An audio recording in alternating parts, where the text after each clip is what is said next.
Are good days ahead for both gold and silver? Well, our next guest thinks that one is likely to outperform, and we're here to talk about which one that is. Phil Streible, Chief Market Strategist of Blue Line Futures, is back. Phil, welcome back to the show.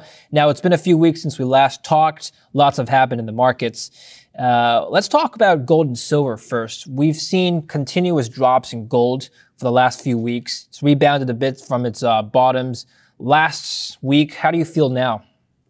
Well, I'm not too optimistic on gold at the moment, and I know that's going to upset a lot of people, where I am much more optimistic on the silver market. What I think is going on is if you look at the rate of change on, a lot of the economic inputs like GDP, we saw the jobs number come out last Friday. They revised up some of the back months. What that does is that'll tick up those GDP expectations. If you look quarter over quarter, they're going to increase that. It's going to be a positive 8%. That should put some pressure. It should put upward pressure on interest rates. It should put downward pressure on the gold market. So where I feel that gold is going is I think that today we had a small recovery, a small bounce up on the market, but I really don't see this. It doesn't feel like a true breakout behind it unless we could see funds start to step in. We could see the commitment of traders start to blossom again, and then it turn into a full-blown bull market. I mean, I recall speaking with you in the last few, you and I have spoken several times since the summer. The fundamentals for gold, you said back then, were strong. I wonder what kind of changed your mind for the short term now. Yeah, I really thought that gold had a perfect storm. It had, it's got rising inflation. You've got, you have all these like monetary policies, been very accommodative. You got fiscal policy. You've got all this stimulus talk. I really thought we would have had this stimulus already.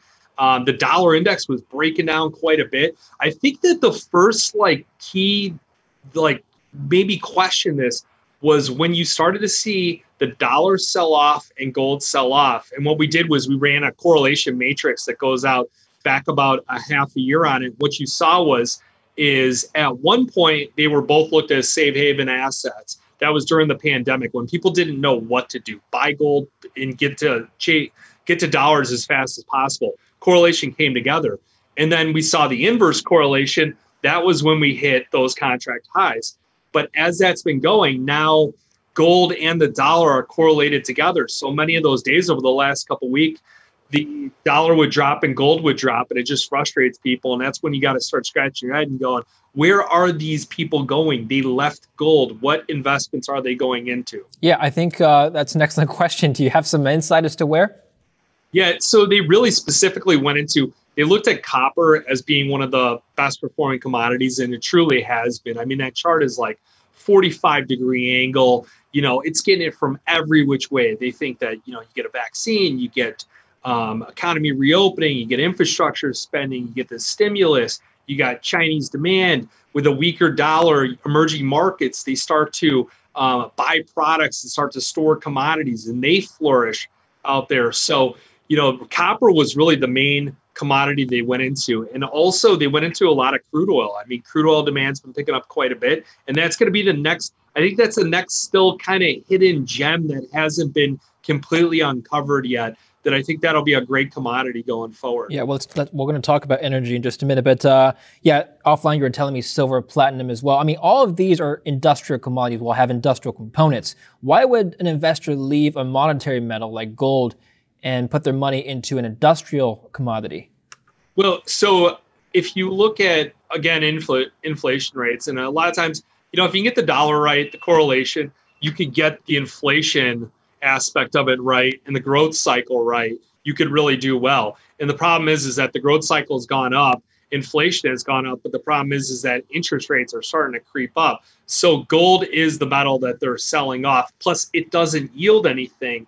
So they go into other markets that are out there. And, that's why I really believe that all of a sudden silver is going to disconnect from gold and start to travel with platinum and copper and be what it truly is, which is this green energy metal. Silver and gold disconnecting. That's interesting. We don't hear that every day. How is that going to work, Phil? Well, you're going to see that the gold-silver ratio, which had already dropped from 120, someone identified 124 being the peak, came down to 80. We've been consolidating around 75. And I think that 120 120, 124. That was just an anomaly. You'd be very lucky to catch that kind of breakdown in there. You surely weren't catching it on the physical side whatsoever. So I think that gold-silver ratio continues to break down and we go into the 60s. And I think that, again, silver, I think, is going to wear this more industrial, less monetary policy type of asset. And it really is going to start to move with the platinum market and with the copper market. So one of the bull cases for gold, Phil, is that, like you said, monetary stimulus has been one of the factors for the higher gold price this year. Now, the increase in the money supply, I've heard from analysts, isn't going to drive up gold right away for next year. It's going to take a bit of time. So maybe you're not bullish on it right now, but perhaps it'll recover later on in the second half of 2021? Yeah, 100%. That's where I'm at. So people think that, I'm all of a sudden bearish on gold or I'm neutral on gold, that I've given up on it completely altogether. That's not accurate at all. The reality is that once the market comes down, we just feel that it has farther to go down before it can go up again on the next wave. See, when you go into the third quarter of 2021, that's when all these policy measures and everything else, they should, have fully gone through, and you'll see a slowdown in the rate of change of economic growth. And at that point, people start to go, oh my God, we need more stimulus again. And you'll start to see them hounding it. And with the Fed and the Treasury Department interconnected the way they are with Janet Yellen, it's going to be easier for some of these tools and measures to pass through. That's where gold gets that second rally. So we are welcoming this sell-off for a much better environment into 2021. I'd like to buy these 2021 call spreads in gold, and if not, scale into those micro contracts far out there. The gold-silver ratio dropping to 60, is that going to come from gold falling or silver rising? I really believe from silver rising. I really truly believe that they will disconnect from each other, and I think that that's the best case scenario for silver investors. They've been pounding the table on this thing that silver's got, all these benefits from it. And that's when we saw, the gold-silver ratio really blow out before. I just think that gold is going to operate differently than silver. And again, it's a tough pill for certain people to swallow because in all too long, silver has been the victim of gold all these years, traveling with it and not seeing its true characteristics and its true nature. If you think that silver is going to rise next year and gold is going to disconnect, well, first of all, is this a common occurrence, a disconnect between gold and silver? No, you don't see it too often. You need the right sense of fundamentals there. So you definitely need, this, like I said, green energy initiative, this solar, this zero, emission. That's why we're seeing, platinum and palladium take off to the upside, although platinum is used in the catalytic converters, not in the electric vehicles. You're going to see them continue to rise together. Given this disconnect, would you be long silver and short gold right now? It does come into a seasonal play. The specific one that's like towards the end of the year is if you go long to platinum and you short gold against it, that, it's worked out historically. It's like 13 out of the last 15 years. Going long silver into the second or the third week of December, going out to about late February, that's worked out like 14 out of 15 years. So I think that there's going to be days where they move together and there's days where they're going to disconnect. It's just, I feel like this is going to be a smaller thing that gradually happens and then all at once. Are there price levels you will look for before a reversal takes place for either of them? So I do believe that gold futures will most likely test that recent low unless it can hang on to some of these gains here. And it just takes a little bit in order to really turn gold. Gold is so sensitive at the moment because of its high correlation to the dollar. You've got so many different governments out there that are trying to do different things with their own, monetary policies, that I believe that gold, it just doesn't have that drive behind it. I think that realistically, people should be using this rally to lighten up, to deploy capital into other better performing asset classes. And the other thing that investors need to think is like, what is your goal of trading altogether? It's probably just to make money. You don't care what asset class it's in. So whether or not you're going long some high flying, high beta technology company getting involved in crude oil, buying gold at the right time. There's no sense on just storing your capital in gold that doesn't yield any assets. And if it does go up to when it went to 2,100, what did the person do? Chances are they probably didn't sell it all. They probably just rode it all the way back up and back down again. So people really need to be able to get comfortable with being able to sell the asset and buy the asset on corrections. If you're selling, that's a good point. If you're selling the asset right now, what are some good alternatives for gold? Let's say you're a gold investor.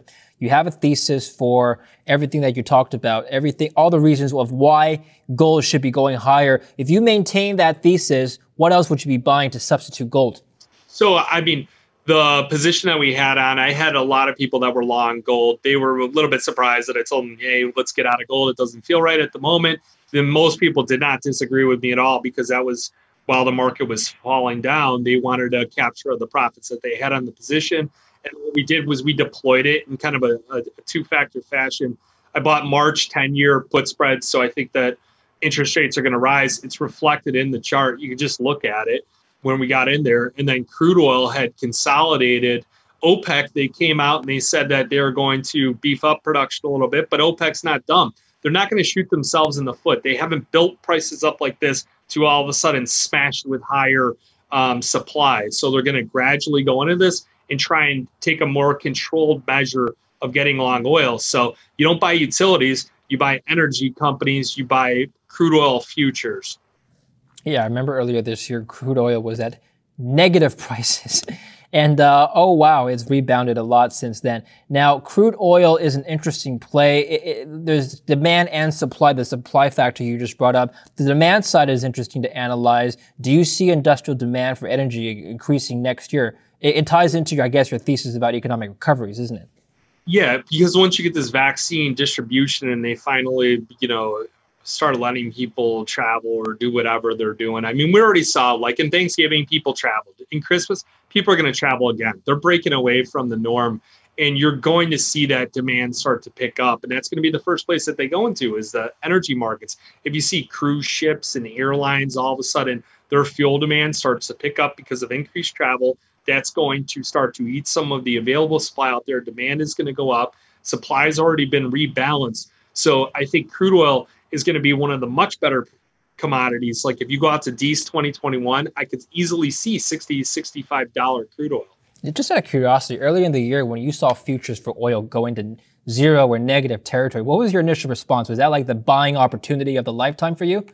No, not at all. I mean, we looked at it and we were out of crude oil. We didn't have anybody really long energy at the moment. We saw that the way it was falling, and the other, it becomes that front month becomes kind of tricky.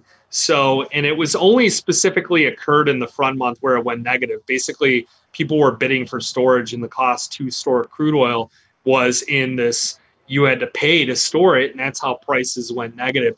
I think it was an anomaly, and I think that investors have adapted to it. What you could do is you can easily go into calculated risk. You can go into call options, call spreads. You can, buy the futures, trail a stop. You could also trade several months out. The thing I like about the futures is you have almost 24-hour access. So, you can get in and get out. I don't want to be in, say like an Exxon Mobil call, which I can't do anything with until the market opens at 8:30. I'd rather be long a crude oil call, which that's the product that I'm basing on anyways, for them to do better, for crude oil demand to pick up. Finally, let's talk about high beta plays, as you brought it up. Well, silver and gold mining companies are high beta plays. How do you feel about those? So, yeah, we talked about that.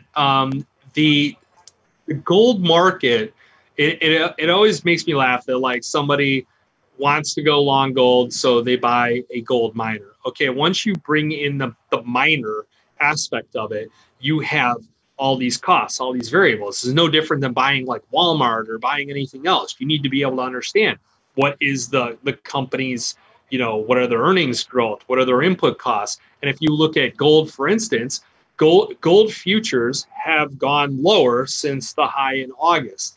Interest rates have gone up, energy prices have gone up, labor costs have gone up, and the supply chain has been slightly disrupted. So if you are a mining company, your energy costs to produce it have gone up. Your interest rates have gone up for any loans or outstanding projects you're trying to refinance. Labor costs have gone up. And the end product that you sell, gold, has gone lower. So that's a problem. I would not be long a gold miner right here. Now, I like silver on the other end. At least that thing is going to disconnect from gold. I think their product is going to go up. Their demand is going to go up because of the green emission, policies that they want to do going forward. So it would take a really sophisticated investor, though, to be able to identify those weaker, those tier 3 gold miners. You would be short that specific company, and then you'd be long the shining star, the good company that's been around, that's proven themselves in silver miners.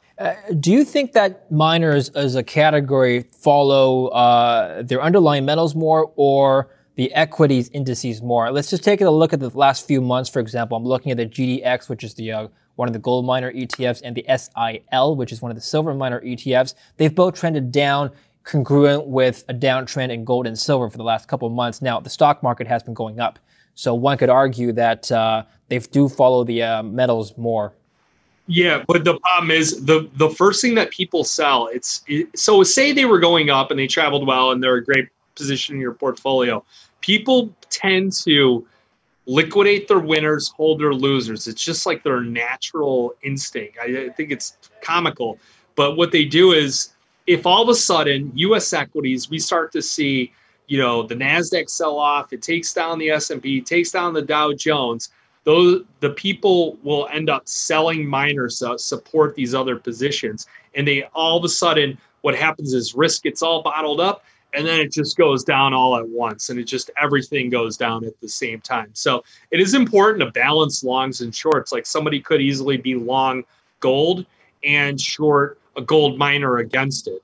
That would be, a way of reducing some of these risks. Another thing too is I talk about that correlation between gold and the dollar, how they've gone positively correlated. Somebody could have removed that by just being long gold futures and long a euro currency future against it. Now all of a sudden you have a product that's both the euro currency is offsetting any declines in the gold because it took the dollar aspect out of it.